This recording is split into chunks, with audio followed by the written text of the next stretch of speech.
some sort of like weird like non sequitur like play that sort of wasn't even like having like a specific reason or to a specific thing you're trying to say, like, and then have people that have already been on the show come back and act it out. Wouldn't that be crazy? Yeah. You ever do? My brother used to do stuff like that when me and my sister were teenagers and he was in middle school. He would write like these weird little plays, and then me and my sister were like his. Not hired, obviously we weren't getting paid, but like his like actors or whatever, which Cassie was way better at it than me at that time, like being a, but she did theater in school. Huh. Yeah, did you? No. No, yeah. I mean, I'm just dramatic because I'm a shitstorm. Me too! Are we on? Yeah. Okay, excellent. Only in art is that like useful at all in the world. It's, you know, it doesn't make your life better, it doesn't make the relationships better, but so I've learned to, or you know, I'm learning to know when to just to go, oh, knee-jerk reaction, not gonna happen. I would love for you to show me about how to do that sometimes, because I just pause when agitated. Okay. My boyfriend tells me about stuff like that. He's pause like, when agitated. You don't have to say everything. Yeah, I mean, in fact, most of the time when I started doing that, I realized that it's how little that you actually have to respond to anything, because I was pausing, and then sometimes I'd pause in a moment where I was kind of like, or just like, huh, and it would just go past without me even having, and I'm like, even if I had a response, it's way past the time for me to respond. So that's very zen. Yeah, you're right. And I didn't miss the fact that I didn't get my licks in, so to speak, you know, like I thought I would. Like I really got to, you know, stand my ground, make my boundaries, this and this and this. It's only when you really have to do that it's necessary or maybe appropriate, since we were talking about that before. Yes. Like I know it's appropriate. My siblings are, let's say, like, I'm kind of like a little bit of the more sensitive, artsy one. I mean, they are creative in their own ways too, but they're all three of them are a little scrappier than me. And so then when I was younger and I would just like cry or whatever and not be able to like come up with a comeback or something to somebody that was being mean to me, my sisters would be like, you tell me what that girl's name is, what she looks like, I'm going to your school tomorrow, or whatever, which of course would never happen, but like. Wow. But it's nice to know that they would do that. These scrappy bops. At least act like that. Right. No, I love them. It's good having them. So I want to like lead it back to the art though. Okay, so. To the art. To the art. So, I haven't really named these yet, but basically my art has really changed a lot as I've gotten older. I'm 36. I've been making art since before I could read and write, basically. So like the first like project I really remember, I think I was like 3 or something. But so. What did you make when you were 3? I made now that I'm thinking about it, it seems like a little bit of a tall tale to say I was actually 3 when I did this, because seems like pretty involved, but because it's using scissors. But I made a book illustrating The Little Mermaid. So I was born in 1986. Whenever The Little Mermaid came out, that was, and then soon after that I did this. But basically it was a book of The Little Mermaid, it was collage, and I cut wallpaper samples out to make like the mermaid's tail and like seashells on the ocean floor or whatever, and I couldn't write yet or read, so I just did these like squiggle squirrels. And then like if my parents were like, okay, so will you show me your book? And then I would like read it to them, but I would basically just like make up what was happening, because those weren't words. Yeah, but anyway, so that's my first. Only you could read your squiggle squirrels. Yeah, squiggle squirrels. Yeah, like curly hair. But so that was like my first big art project that I remember. This one I've been working on for years, and I just did a big push on them recently. They're from photographs, and normally typically for the past 10 years, my artistic process has been canvas, found wood, different things that I've acquired, and I will do abstract on them and just like explore different stuff, and then like over time see an image come out and I'll embellish it or whatever, and like there'll be a figure or whatever, but that kind of, I would say like I draw the lines last because it's like, it's sort of like me meditating, looking at abstract stuff. But these are different because it's like I still did the same thing, but I did it in a different order, where I actually drew these from the photographs, and then did the abstract background first, and then at a later time painted the parts that are painted, and then at a later time came back and did the fabric, the beads, the dried leaves, the dried flowers, the paper, and what's glitter. the story? It's A Wrinkle in Time. A Wrinkle in Time. Yeah. So that kid actually gave me a copy of A Wrinkle in Time, and I've read it many times in my life. So after I reread it twice, I was like, okay, I'm gonna cut it up and put it in the picture of him. That's really cute. And do you want to say who that So is? that's Orion Jones. It's my nephew, my sister's kid. He's actually a February birthday too, a week after me. He's 13. He was probably in that photo 9 or 8. Like I said, I've been working on it over a period of years. I've been sort of like focusing on music more as far as like what I'm passionate about, like day to day. I wake up in the morning and do whatever I have to do, and then like sit down and play guitar. But I also do make art. It's just I play music daily. I don't do visual art daily. I do it like in spurts. Yeah. So I have an art. Like I said, I have an art show December 2nd in downtown Raleigh, and I will be the featured artist at a gallery owned by another artist, Chris Evans, and it's called Good Trip Gallery. Good Trip Gallery. And then I want to talk quickly about the other one before I play another song. The sexy one. This one's the sexy one. So this one's also from a photograph, and similar to that one, I did.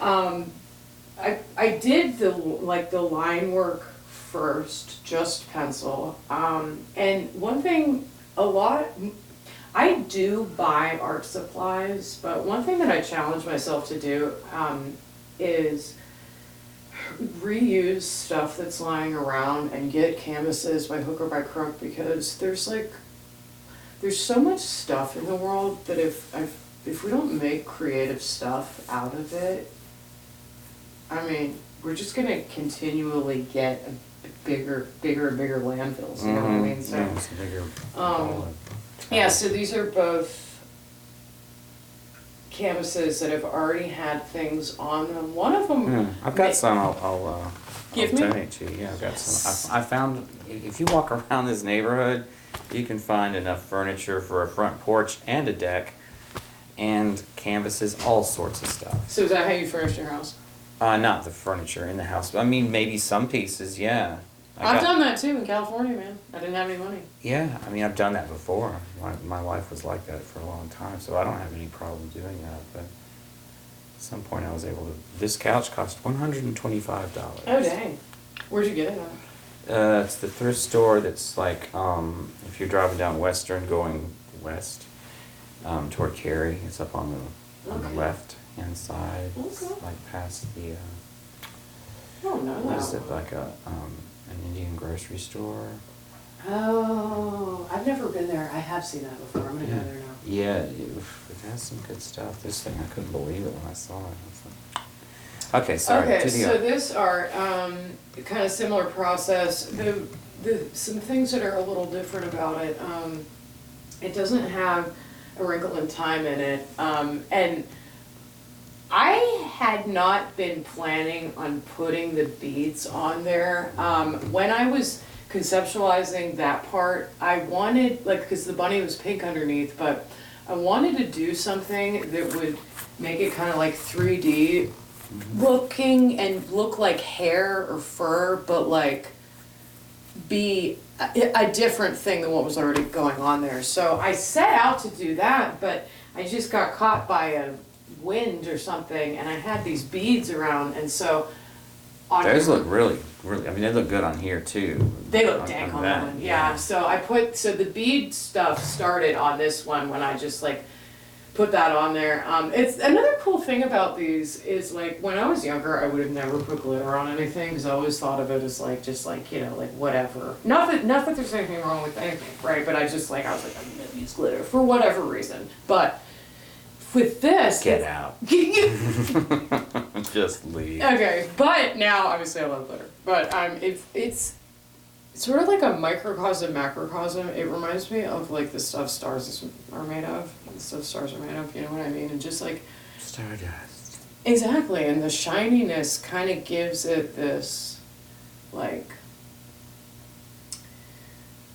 more of a 3D effect. Yeah, these both kind of remind me of tarot cards. I was thinking about naming them after tarot cards, but I'm also not sure. I mean, that one, if I were to name it after a tarot card, it kind of reminds me of the sun, and it kind of reminds me of the Fool, which is the first card in the major arcana. And then, the Fool is it's not to me that they are foolish. It is because they are in the process of learning. oh yeah. So. Oh yeah. I mean, you read tarot or? Yeah, we were just talking about that in my earlier interview. Oh okay, cool. You ever talk to Brent? Wilson? Yeah. About tarot? No. Yeah. Oh, he's a. You need to get him on here. Oh yeah, he's already been asked, and he said he would, and I'm gonna like spring it on him. Of course, maybe he'll see it now. I got this really cool table with this like really moon and star tablecloth. I'm gonna say do a reading for us. Oh, he does readings. Ooh, that gave me goosebumps. I don't know if he does, but Okay. he knows so much about it. Okay. I can't imagine. I didn't he know. wouldn't I'm be gonna able talk to do him it. about that. That's Oh, cool. I love yeah. him. Yeah, he's cool. So one thing that's funny about him is, so our last name Bopp, there was this comet, the Hale-Bopp comet, that was discovered when we were younger, and which was cool. I mean, our last name was Bopp. Like our parents got us all T-shirts and like a telescope. Looked at it, Shelley Lake. So I felt like dorky, but also also love my folks. So it's a good educational experience. That's cute as fuck. Yeah. So, but anyway, flash forward, waiting tables at the Players Retreat, the PR. Frank comes in with his mom, rest in peace, and he said, "Okay, Bob, will you wait on me? My mom's here. I don't want like a newbie, basically." And I was like, okay. So then, like, I seated them. I was like, what do you want? What do you want? Like, what can I get for you? You know, people were like, sweet tea or whatever. And he leans over to his mom and he was like, Mom, this is Kate Bopp. Her father is an astronomer and he discovered the Hale-Bopp comet. To which I was like, oh my gosh. And then I was like, actually, that's untrue. My dad is an accountant. But we did love that, and we think he might be distantly related to us or whatever. And Brent was like, I've been telling people that for years. And don't stop now. I know. I was like, oh dude, you're adding to my mystery. Well, Oh man. I think it's funny. Anyway, okay. Life is good. There's this one, another thing that's different, it has feathers. I found a bunch of feathers on the beach in possibly Bogue Island, or I think it was in North Carolina, not South. But I've had a few beach trips since I moved back from Seattle, so I don't remember specifically. Yeah. What's the title of this one? That one, I've kind of been thinking, it reminds me of like Mary Magdalene a little bit. I've also thought of Your Mother Was Young Once. Mm-hmm. And she had a nice butt. She had a booty on her. If I were to be a tarot card, I thought Strength, which in the Crowley deck is called Lust. All right. It also, I mean, it sort of is like the High Priestess a little bit, especially because of the way she's kind of like looking, like, I mean, obviously there's like the flaunt of the body, but at the same time she's sort of turned away, and like the High Priestess card, it basically, the High Priestess is like guarding ancient secrets, or not even guarding it like in a brute sense, but like presiding over the entry into the realm of knowledge of ancient secrets. Okay. Is how I define the high priestess. So Yeah. in a way, that kind of like body language is sort of like she's in on something that we're not. You know? Right. Yeah. And she's like, it looks like to me there's like this beaming energy around her. Oh too. yeah. That blue and gold part. That's one of the ones I did last. Yeah.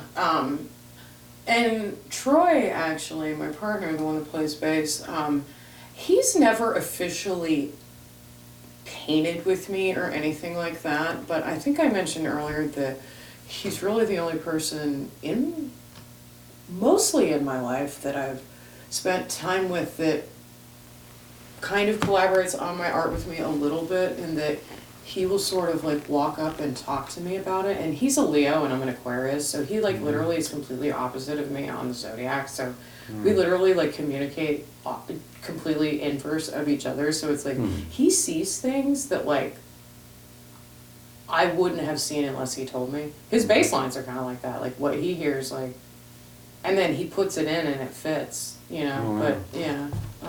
That's cool. Yeah, it's good. It's good to be creative. Yeah, so that's that, and what should we? Do you want to do another song? Musical? Do you Yeah. want to, are you ready to do that? Sure, this one I'm not sure which one. Let's see. So you think I should just do shakers again? That's the Probably. Yeah. Probably. I mean, I can pick up on chords and stuff, but Yeah, but it's like it's tuned down. I mean, few if you want me to notes. play along, I can do it. If you don't. Why don't you play shaker again? Okay. Is that okay? Yeah. Okay, so now I'm kind of like, which one do I want to play? Oh, okay. I'm gonna get okay. So this one, this one's actually a Ghost Rattle song, and Do you have any suggestions for what I do with this guy? this one's a little bit more rock. Okay. Yeah, So, I think you'll pick hear that it. So this song is dedicated to and in honor of some of my personal heroes, Julian Assange, Chelsea Manning, and Edward Snowden. Oh. Do you know who they are? I'm not sure about the first one. Julian Assange is the person behind WikiLeaks, Oh, okay. which is basically freedom of information, and they're all being Yeah, I knew that. persecuted. And then who's the second one? Chelsea Manning has transitioned to female, and when she was male, her name was Bradley, and she was in like the military sector and leaked, she's a whistleblower that leaked information and videos on WikiLeaks, which exposed some nefarious things going on in the United States war in the Middle East. And then Edward Snowden used to work at the NSA. Yeah. And I know. yeah, A lot okay. about him. So this song is dedicated to whistleblowers. Or basically those three people. Okay. 1, 2, 3, 4. Doing your best to follow through despite all the pressures weighing down on you, the scared thing that's sick of closet is screaming for sun to shine down on it while it is breathing you.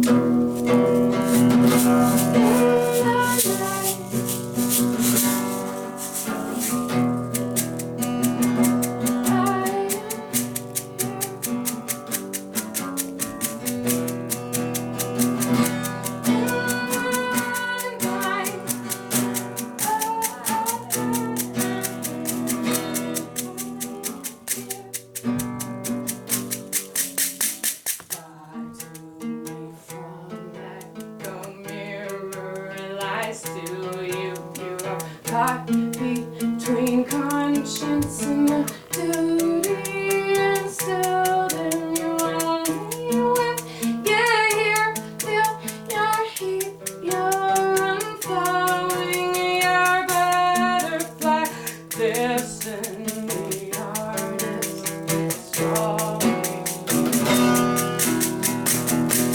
In the night,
really like that. Thanks. In the Night. And people call it the WikiLeaks song, and it's funny because like I performed it at this like art and music event at the Berkeley that was actually a daytime show that ended by 6. Ha! And I played it, and like I was talking about it, and I was like, this song I call in the night. It does sort of, you know, but other people like my friends call it the WikiLeaks song, but I feel like I shouldn't call it that because I'm gonna like put myself on a list or whatever. And then like somebody in the audience then like sent me like a personal donation for, or like he's basically sent me money on Venmo, and he was like, the WikiLeaks song, and I was like, okay, that did it. Whoa, I keep hitting my guitar on that, whoops. Oh, the statue. Yeah, I'm sorry, I feel bad for her head, and, you know. So, okay, should I play one more, or? Do you want to? Why not? Okay, yeah. Call it? Yeah, let's do it. Okay. Thanks for tuning in to however you're observing this in whatever state of mind you might be. Thanks, Kate Bopp, Velvet Aquarium. That's Id Toy.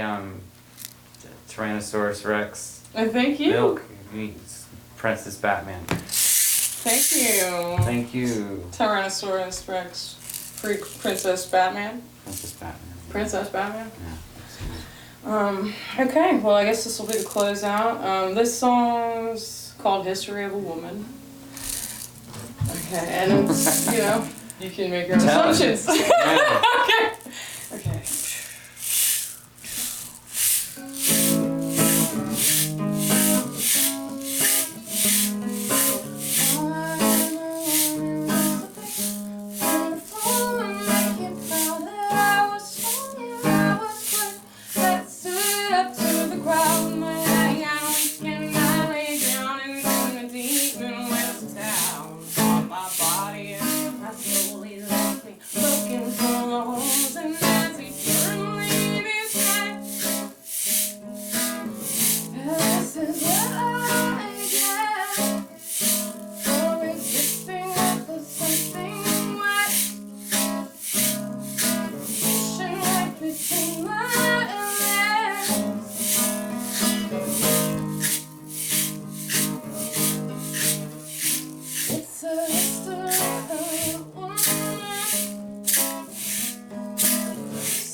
That's what happened.